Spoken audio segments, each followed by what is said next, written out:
You just cleaned up some vomit from the carpet, didn't you? Is it just a simple hairball, or is it something else?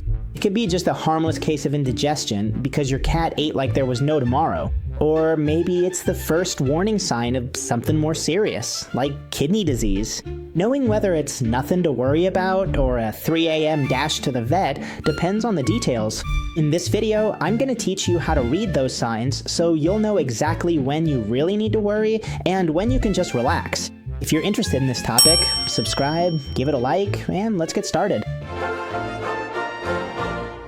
Okay, before you start to panic, the very first thing is to know whether your cat actually vomited or just regurgitated. They sound similar, but they're completely different things. Regurgitation is passive, there's hardly any effort involved. Your cat eats, lowers its head a bit, and then plop, the food comes right back out. Usually, it comes out in a tube shape and looks almost the same as when it went in.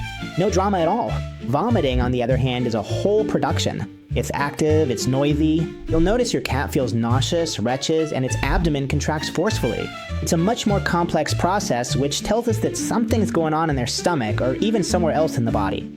Understanding this already gives you incredibly valuable information.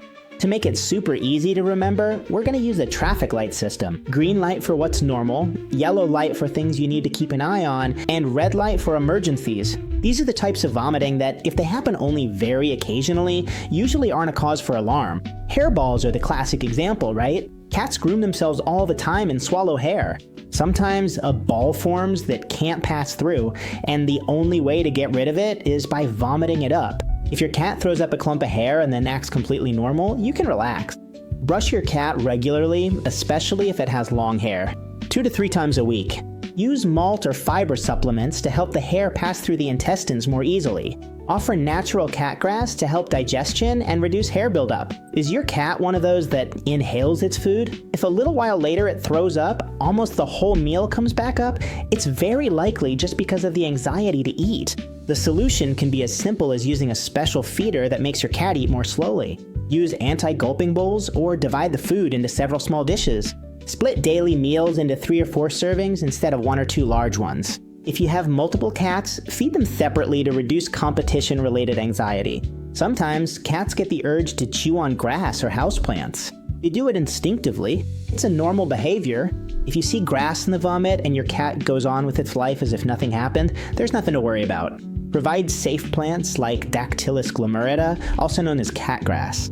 Avoid toxic plants like lilies, Dieffenbachia, ficus, and so on. Supervise access to the garden or balcony.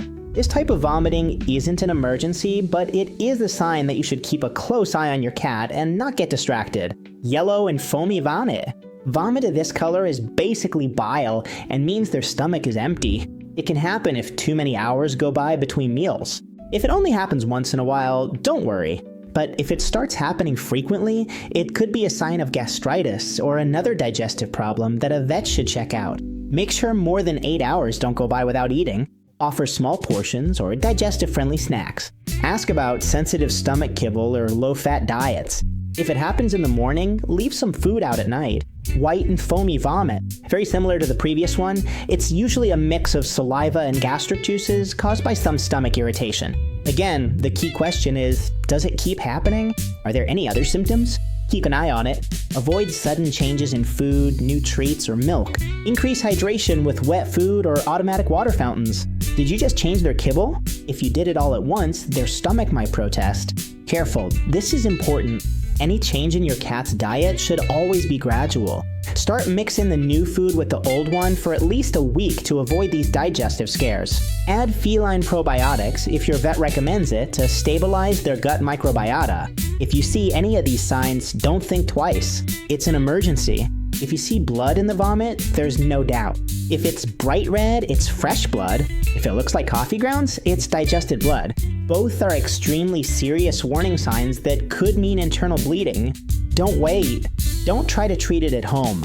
Save a sample if you can, and go to the vet immediately or to your 24-hour clinic. Don't offer food or water until a professional evaluation. If your cat keeps vomiting several times within a few hours, or if the vomit comes out forcefully, like a projectile, something serious is going on. It could be anything from poisoning to an intestinal obstruction. Act quickly. Every hour counts, especially if there's lethargy or dehydration or vomiting accompanied by other symptoms. And this is perhaps the most important sign of all. The vomiting comes with something else.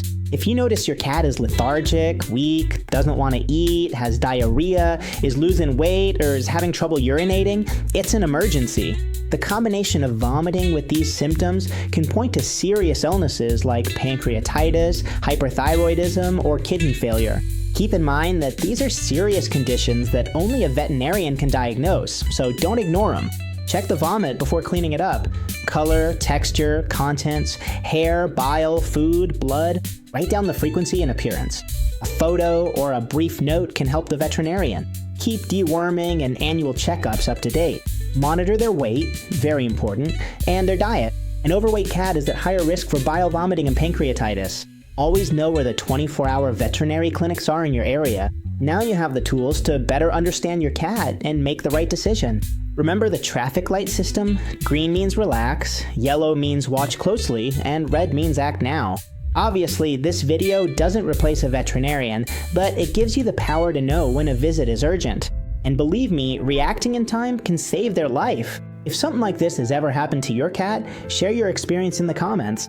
I'm sure you'll help others in the same situation. And if you like these clear, straight-to-the-point guides to help you take better care of your furry friend, you know what to do. Subscribe and hit the bell. Thank you so much, and see you soon.